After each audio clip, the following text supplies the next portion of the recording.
Party Inc., la sagesse de la solitude. Avez-vous déjà ressenti le besoin d'un espace personnel ou vous êtes-vous demandé pourquoi certaines personnes âgées préfèrent la solitude aux rassemblements sociaux? Cette histoire intrigante sur Vieux Phi, Oncle Chu et Mademoiselle Kim met en lumière l'importance de respecter les limites personnelles et de comprendre les codes sociaux, en particulier en vieillissant. Rejoignez-nous pour explorer leurs expériences et découvrir des leçons précieuses sur le maintien de l'harmonie et de la paix dans nos relations. Vous ne voudrez pas manquer ces récits enrichissants qui pourraient bien changer votre façon de voir vos interactions avec les autres. Vieux Phi, qui a 50 ans cette année, a pris l'habitude d'apprécier la solitude. Lorsqu'il a besoin de rester chez lui, il le fait. Quand il a besoin de sortir pour faire de l'exercice, il sort. Même si des amis viennent lui rendre visite, il se rencontre généralement dans un restaurant à l'extérieur, mais rarement chez lui. Un de ses proches se demande: Tu étais si chaleureux avant, comment es-tu devenu si indifférent maintenant? Phi répond qu'à différents âges, le style de vie change, surtout à un âge avancé. Après avoir beaucoup vécu, l'état d'esprit est différent de celui de la jeunesse, préférant une vie quotidienne calme, en savourant le thé, en jardinant ou en s'occupant des poissons seuls, ou en passant du temps avec la famille pour profiter du bonheur familial. Peu à peu, il s'éloigne des mondanités, et ses relations avec ses amis ne sont plus aussi proches qu'avant, car ceux qui viennent et repartent fréquemment ne sont souvent pas de véritables amis. Plutôt que d'être hypocritement poli, il est préférable de rester libre et apaisé seul. La vie de la plupart des personnes âgées est ainsi. Elles ont leur propre rythme et leurs habitudes. À un âge avancé, beaucoup de gens hésitent également à se rendre facilement chez les autres, car ils ressentent qu'à cet âge, les choses ne sont plus aussi simples et ce n'est pas très pratique chez les autres. Parfois, les visites peuvent apporter des désagréments, alors autant les éviter autant que possible. Les principales raisons sont les aspects suivants. Visiter est une forme de perturbation. Avez-vous déjà été dans une situation où vous pensiez être le bienvenu pour réaliser ensuite que ce n'était pas le cas? C'est une sensation inconfortable, n'est-ce pas? Aujourd'hui, je veux partager l'histoire de l'oncle Chu, un homme qui a appris une leçon précieuse sur les limites et les indices sociaux de manière difficile.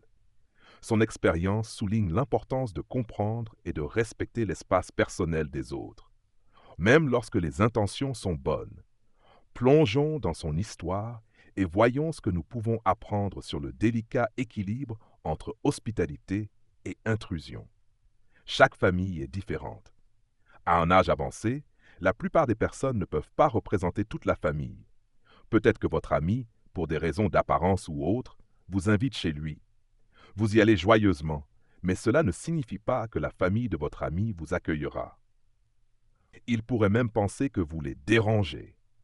L'oncle Chu, un voisin, dit: Je suis imprudent et je ne réfléchis jamais beaucoup. Un jour, il a vu un camarade de lycée dans la communauté pour découvrir qu'il vivait dans le même quartier à ses 60 ans. Voir un ami de jeunesse l'a naturellement rendu très heureux. Le camarade invitait l'oncle Chu chez lui pour quelques plats et quelques verres. L'oncle Chu aime boire, mais manque de compagnons de boisson. Alors il était particulièrement heureux d'avoir un camarade à visiter régulièrement. Le week-end, il apportait quelques plats chez son camarade, mais la femme de son camarade montrait une expression étrange en le voyant. L'oncle Chu n'y pensait pas beaucoup, buvait et repartait. Les jours suivants, il visitait son ami pour boire tous les 2 jours, mais après quelques visites, ce camarade a dit: « Chaque week-end tu viens boire, ma femme et mes enfants ont de grandes objections. Ils sentent que leur vie est perturbée. » L'oncle Chu a réalisé que l'invitation initiale n'était qu'une remarque polie. Il l'a prise au sérieux, pensant qu'il le recevait vraiment chaleureusement. L'histoire de l'oncle Chu nous rappelle doucement que les interactions sociales peuvent être plus complexes qu'elles n'en ont l'air. Sa joie sincère de retrouver un vieil ami l'a amené à mal interpréter un geste poli comme une véritable invitation ouverte. Ce malentendu a causé un malaise pour la famille de son ami, soulignant l'importance de reconnaître et de respecter les limites tacites dans les relations personnelles. Le message principal ici est l'importance d'être attentif et perspicace. Bien que renouer avec des amis et établir de nouvelles connexions soit merveilleux, nous devons toujours être conscients de la manière dont nos actions affectent les autres, en particulier dans leur foyer et vie privée. L'hospitalité peut souvent être une formalité polie plutôt qu'une invitation ouverte, et il est crucial de repérer les indices et de communiquer ouvertement pour s'assurer que tout le monde se sente à l'aise. Dans un sens plus large, cette histoire nous encourage à pratiquer l'empathie et la conscience dans nos interactions sociales. Ce faisant, nous pouvons cultiver des relations plus fortes et respectueuses. L'expérience de l'oncle Chu nous rappelle que ce n'est pas seulement une question de nos intentions, mais aussi de la manière dont elles sont perçues par les autres. Alors, efforçons-nous d'être plus attentifs et prévenants pour que notre présence soit toujours accueillie avec plaisir. Les visites fréquentes peuvent causer des ennuis. Vous êtes-vous déjà retrouvé dans une situation où un simple commentaire a dégénéré en un grand malentendu? Ou peut-être avez-vous vu comment quelques mots peuvent créer une rupture entre des amis proches ou des membres de la famille? Dans l'histoire de Madame Kim, une dame âgée qui aime socialiser avec ses voisins, nous voyons comment une remarque anodine a bouleversé sa vie. Cette histoire est un puissant rappel de l'importance de faire attention à nos paroles et de trouver le juste équilibre dans nos interactions sociales. Restez avec nous pour explorer l'expérience de Madame Kim et découvrir les précieuses leçons qu'elle recèle pour nous tous. Madame Kim, qui habite à l'étage, dit « Je préfère rester chez moi à regarder des feuilletons que de rendre visite aux autres. » Elle a eu des conflits avec sa belle-fille à cause de ses visites et son fils l'a sévèrement réprimandée. Madame Kim est enthousiaste. Après sa retraite, elle danse sur la place avec des dames du quartier. Les jours de pluie, elles se rendent tour à tour chez l'une ou l'autre pour discuter et manger. Une fois chez Madame Cho, quelqu'un a commencé à parler des relations avec les belles-filles. Madame Kim a mentionné que sa belle-fille manquait d'initiative à la maison et que se marier avec un enfant unique avait parfois des inconvénients, car cela les rendait gâtés. Cette remarque se voulait anodine, mais d'une manière ou d'une autre, elle est parvenue aux oreilles de sa belle-fille, qui l'a interprétée comme une critique sévère. Vivant avec son fils et sa belle-fille, la situation est devenue très tendue. Elle a voulu s'expliquer, mais sa belle-fille a gardé une attitude froide, et son fils l'a grondé pour ses commérages. À cause de cela, Madame Kim a conclu qu'il valait mieux éviter les visites fréquentes. Danser ensemble, oui, mais parler moins des autres ensuite, et rentrer chez soi sans se rapprocher excessivement. Trop de paroles peuvent être déformées. La communication est une partie essentielle de nos vies quotidiennes, mais elle peut également être source de problèmes si elle n'est pas gérée avec soin. L'histoire de Mademoiselle Kim met en lumière pourquoi il est important de faire attention à nos paroles, surtout lorsque nous socialisons fréquemment avec les autres. Voici quelques raisons pour lesquelles cela est crucial. Premièrement, les mots peuvent facilement être mal compris ou mal interprétés. Lorsque les gens parlent beaucoup, il y a une plus grande probabilité de dire quelque chose qui pourrait être mal pris. Dans le cas de Mademoiselle Kim, son commentaire désinvolte à propos de sa belle-fille a été mal entendu et a conduit à un malentendu majeur. Cela a causé des tensions et des conflits dans sa famille qui auraient pu être évités avec une communication plus réfléchie. Deuxièmement, les commérages ou les propos négatifs sur les autres peuvent nuire aux relations. Dans de nombreuses cultures, y compris la culture américaine, la confiance et le respect sont essentiels pour des relations solides. Lorsque les commentaires de Mademoiselle Kim sur sa belle-fille se sont propagés, cela a brisé la confiance entre elles et créé une fracture. Cela montre à quel point les paroles négatives peuvent endommager les relations, soulignant l'importance de réfléchir avant de parler, surtout sur des sujets sensibles. De plus, maintenir un équilibre dans les interactions sociales est important pour la paix personnelle. Bien qu'il soit bon de socialiser et d'avoir des amis avec qui parler, il est également crucial d'avoir des limites. Même Kim a compris que passer du temps seul à regarder des feuilletons était préférable pour elle que de s'impliquer trop dans les commérages du voisinage. Cet équilibre aide à éviter les drames inutiles et maintient une vie plus simple et paisible. En outre, parler moins des autres et se concentrer sur des conversations positives peut conduire à une communauté plus harmonieuse. Lorsque les gens évitent de répandre des rumeurs ou des commentaires négatifs, cela crée un environnement plus favorable et positif. Cela profite à tous, favorisant de bonnes relations et un esprit communautaire. En conclusion, il est crucial d'être attentif à nos paroles et à la fréquence de nos interactions sociales. Cela aide à prévenir les malentendus, protège les relations, maintient la paix personnelle et favorise une atmosphère communautaire positive. L'expérience de Mme Kim est une leçon précieuse sur l'importance d'une communication prudente et son impact sur nos vies. Si vous trouvez cette vidéo inspirante et motivante pour passer à l'action, commentez le chiffre 9. Sinon, commentez le chiffre 0. Votre avis compte beaucoup pour nous. Merci pour votre temps précieux. Les conditions économiques différentes peuvent provoquer un déséquilibre psychologique. Dans le monde effréné d'aujourd'hui, l'idée de vivre de manière indépendante et d'éviter les interactions sociales inutiles est devenue de plus en plus importante. L'une des principales raisons en est la différence significative de statut économique entre les familles, même au sein d'une même communauté. Lorsque des familles aux antécédents économiques différents se fréquentent fréquemment, cela peut engendrer des sentiments d'infériorité et de jalousie. La famille plus aisée peut, sans le vouloir, afficher sa prospérité, rendant l'autre famille mal à l'aise. Cette comparaison crée un fossé psychologique et ajoute un fardeau mental, ce qui perturbe la tranquillité d'esprit. En choisissant de vivre de manière indépendante, nous pouvons éviter ces comparaisons inutiles. Chaque famille a sa propre situation unique et il est essentiel de se concentrer sur sa propre vie plutôt que de se comparer constamment aux autres. Cela aide à maintenir la paix intérieure et à prévenir le stress mental lié à l'envie et à la jalousie.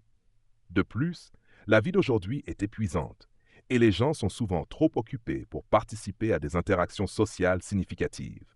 Les célébrations traditionnelles, comme les salutations du Nouvel An, ont perdu de leur charme, car les gens préfèrent rester chez eux, se reposer et parcourir leur téléphone. Ce changement indique que la vie est devenue trop exigeante, laissant peu de place pour des connexions authentiques. Vivre de manière indépendante signifie également apprécier la solitude, ce que beaucoup de gens ne comprennent pas. La solitude ne signifie pas être seul ou ne pas avoir d'amis. Elle signifie être à l'aise avec soi-même et trouver du contentement dans sa propre compagnie. En vieillissant, cela devient encore plus important, car les gens autour de nous peuvent progressivement partir. Et être capable de faire face à la solitude nous aide à affronter les défis futurs. De plus, éviter les visites fréquentes et les obligations sociales réduit le stress physique et mental, en particulier pour les personnes âgées. Recevoir des invités peut être fatigant et pesant, entraînant divers problèmes. Apprendre à être seul et à apprécier sa propre compagnie devient une compétence essentielle. En résumé, vivre de manière indépendante et éviter les interactions sociales inutiles est crucial pour maintenir la paix intérieure, éviter les comparaisons et trouver le vrai contentement dans un monde exigeant. C'est se concentrer sur ce qui compte vraiment et adopter un mode de vie qui apporte tranquillité et bonheur. Party 2. Le plus grand atout à 50 ans. Ce n'est pas une grande maison, mais c'est 4 choses. 1. La santé. Imaginez atteindre l'âge de 50 ans, un jalon où la vie prend une nouvelle signification. Vous avez construit une carrière, élevé une famille et accumulé des biens. Mais si le plus grand atout que vous pourriez avoir à cet âge n'était pas une grande maison ou un compte en banque bien garni, et si c'était quelque chose de bien plus précieux? Découvrez la vérité inattendue sur ce qui compte vraiment lorsque vous entrez dans ce nouveau chapitre de votre vie. Rejoignez-nous pour explorer une histoire qui révèle les 4 choses essentielles qui peuvent rendre votre vie véritablement paisible et heureuse après 50 ans. La vie est courte, seulement une centaine d'années sur ce voyage. À 20 ans, vous vivez avec la jeunesse, à 30 ans, avec votre carrière, à 40 ans, avec la sagesse, et à 50 ans, vous commencez à vivre la véritable essence de la vie. Si le cœur d'un jeune de 20 ans est comme un ruisseau, celui d'un trentenaire comme une rivière, et celui d'un quadragénaire comme une cascade rugissante, alors le cœur d'un quinquagénaire est comme un vaste océan, calme et profond. Pour ceux qui ont 50 ans, le plus grand atout n'est pas une grande maison, mais ces 4 choses. Si vous les avez, le reste de votre vie sera paisible et heureux. La santé est primordiale. À 50 ans, on peut anticiper la maladie. Après 50 ans, la maladie vient à nous. Par conséquent, si quelqu'un atteint 50 ans sans aucun problème de santé majeur, il est vraiment béni. Madame Tran est une femme de plus de 50 ans. Dans sa jeunesse, elle négligeait sa santé, sautant souvent des repas et pratiquant rarement de l'exercice ou des visites chez le médecin. Son alimentation déséquilibrée a entraîné une prise de poids et elle se retrouvait fréquemment à l'hôpital à cause de sa tension artérielle élevée. Bien qu'elle ait 2 fils très attentionnés qui prenaient toujours soin d'elle, elle a un jour entendu son fils aîné se plaindre du temps et des efforts nécessaires pour s'occuper d'elle, ce qui affectait sa propre famille et son travail. Cela l'a incité à prendre sa santé au sérieux. En 6 mois, elle a perdu du poids, amélioré sa peau, contrôlé sa tension artérielle et gagné en mobilité. Depuis, elle tombe rarement malade, permettant à ses enfants de se concentrer sur leur propre vie tout en profitant de moments avec elle. La santé est plus précieuse que l'or, surtout pour les personnes d'âge moyen et plus âgées. Sans elle, des dépenses médicales imprévues peuvent ruiner une famille. Les maladies chroniques causent non seulement des douleurs personnelles, mais aussi des charges familiales, mettant à rude épreuve les relations. En maintenant une bonne santé, nous réduisons le fardeau pour nos enfants et profitons d'une meilleure qualité de vie. À 50 ans, ne gaspillez pas votre santé à poursuivre des possessions matérielles.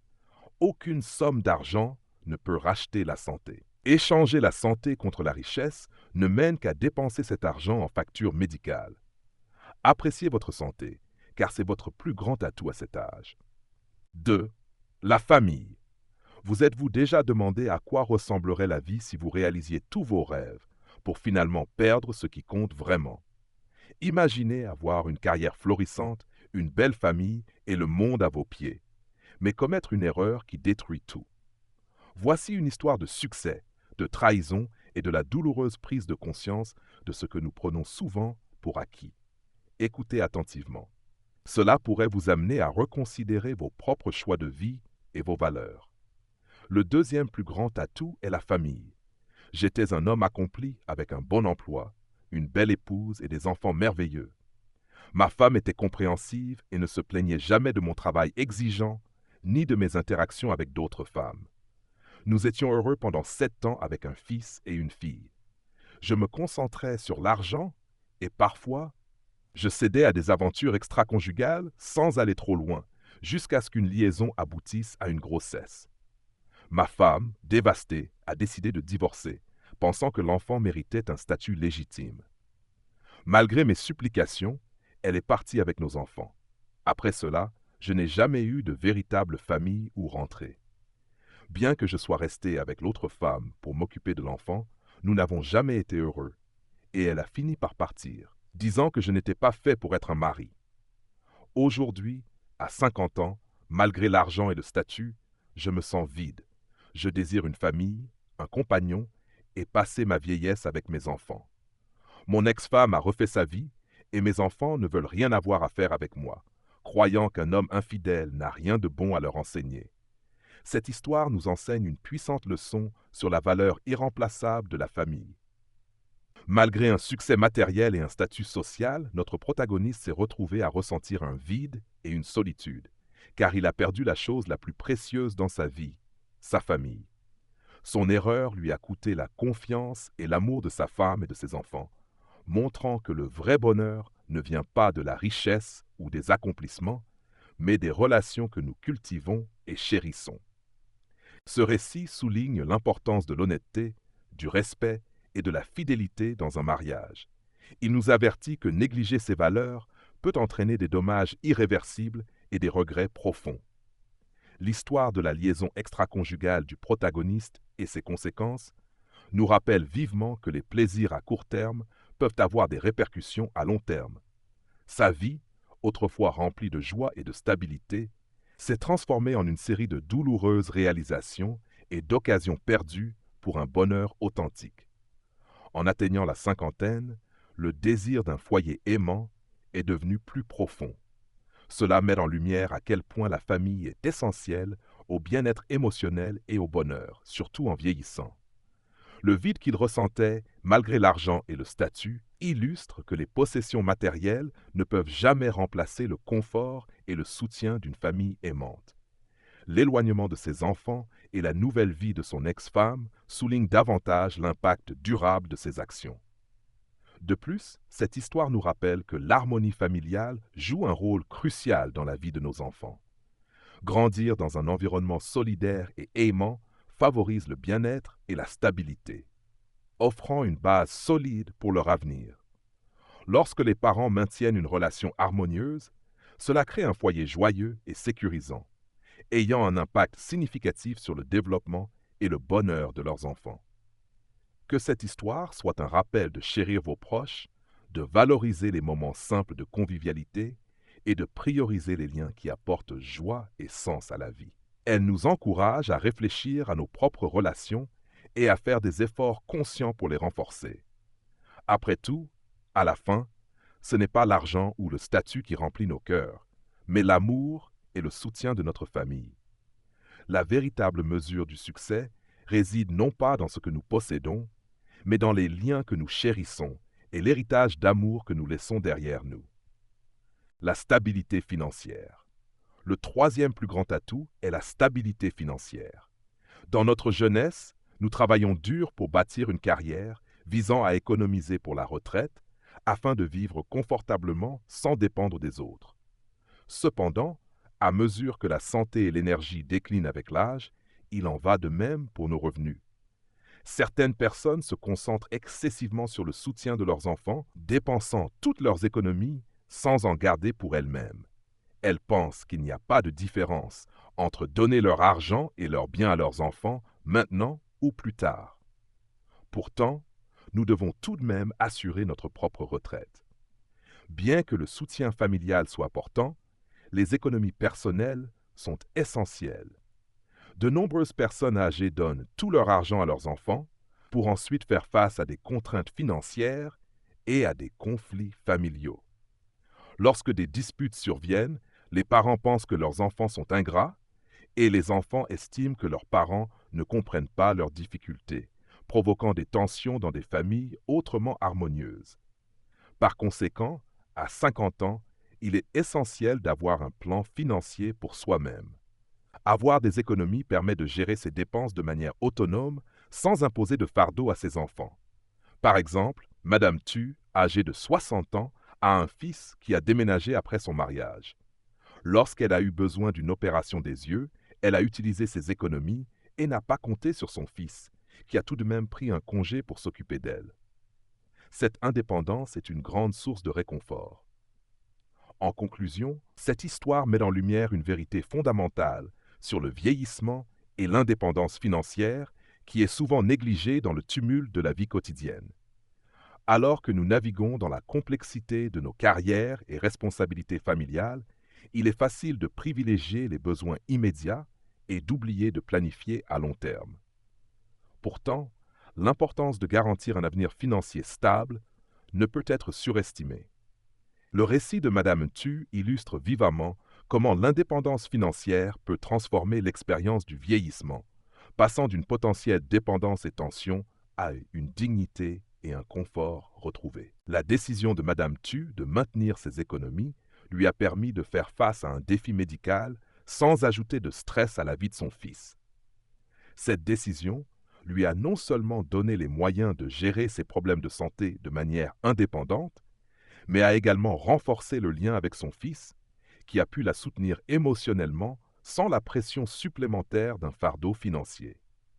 Cette histoire nous rappelle avec émotion que, bien que nos enfants soient une partie essentielle de nos vies, notre responsabilité envers eux ne nous dispense pas de prendre soin de nous-mêmes.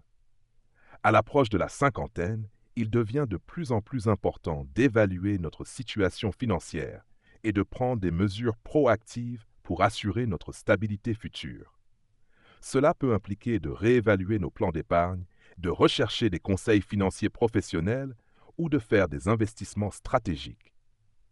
L'objectif est de créer un filet de sécurité qui nous permette de vivre confortablement dans nos dernières années sans dépendre uniquement de nos enfants. Cette approche non seulement assure notre propre bien-être, mais établit également un exemple positif pour la prochaine génération sur l'importance de la planification financière et de l'indépendance. En fin de compte, la stabilité financière à un âge avancé ne concerne pas seulement l'argent. Il s'agit de maintenir le contrôle sur nos vies, de préserver notre dignité et de garantir que nos relations avec nos proches restent fortes et positives. En priorisant notre santé financière, nous pouvons envisager un avenir où nous pouvons profiter des fruits de notre travail avec sérénité et un sentiment d'accomplissement. Que l'histoire de Madame Tu nous inspire à agir dès aujourd'hui pour un avenir plus lumineux et plus sûr. 4. Un état mental positif. L'importance de maintenir un état mental positif, en particulier à l'âge de 50 ans, ne peut être surestimée. Dans la culture américaine, il y a une reconnaissance croissante du rôle vital de la santé mentale dans le bien-être global. Voici quelques raisons pour lesquelles cet état d'esprit est crucial. Premièrement, un état mental positif a un impact direct sur notre santé physique. Des études ont montré que les personnes ayant une bonne santé émotionnelle souffrent de moins de maladies chroniques et se rétablissent plus rapidement des maladies et des chirurgies. À 50 ans, maintenir une bonne santé devient encore plus important, car la résilience naturelle du corps commence à décliner. Un état d'esprit positif peut réduire le stress, abaisser la tension artérielle et améliorer la santé cardiaque. Deuxièmement, le bonheur et le bien-être émotionnel conduisent à de meilleures décisions. À 50 ans, beaucoup de personnes sont confrontées à des décisions importantes dans leur vie, comme la planification de la retraite, des changements de carrière ou comment passer leur temps libre. Un état mental calme et positif permet une réflexion plus claire et des choix plus judicieux. Cela peut aboutir à une vie plus épanouissante et moins stressante. En outre, la santé émotionnelle joue un rôle crucial dans les relations. Les émotions négatives peuvent mettre à rude épreuve les relations avec la famille, les amis et les collègues. À ce stade de la vie, maintenir des relations solides et de soutien est essentiel. Un état d'esprit positif favorise une meilleure communication, compréhension et empathie, ce qui renforce ces liens. De plus, se concentrer sur le bonheur personnel plutôt que de se comparer aux autres ou de chercher à rendre ses enfants exceptionnels soulage une pression inutile. Dans la culture américaine, il y a souvent une forte emphase sur le succès et la réussite. Cependant, cela peut conduire à l'épuisement et à l'insatisfaction. En se concentrant sur la santé et le bonheur, les individus peuvent profiter d'une vie plus équilibrée et épanouie. Enfin, reconnaître l'âge de 50 ans comme un tournant permet aux gens d'apprécier les fruits de leur travail. Après des décennies de dur labeur, cette période devrait être consacrée à vivre pour soi-même et à profiter des plaisirs simples de la vie. Cette perspective aide à créer une deuxième moitié de vie significative et joyeuse. En résumé, maintenir un état d'esprit positif à 50 ans est essentiel pour la santé physique, une meilleure prise de décision, voire des relations plus fortes, le bonheur personnel et l'appréciation des réalisations de la vie. Cette mentalité mène à une vie plus saine, plus joyeuse et plus épanouissante. Merci pour votre écoute, au revoir et à la prochaine fois. Si vous trouvez cette vidéo inspirante et motivante pour passer à l'action, commentez le chiffre 9. Sinon, commentez le chiffre 0. Votre avis compte beaucoup pour nous. Merci pour votre temps précieux.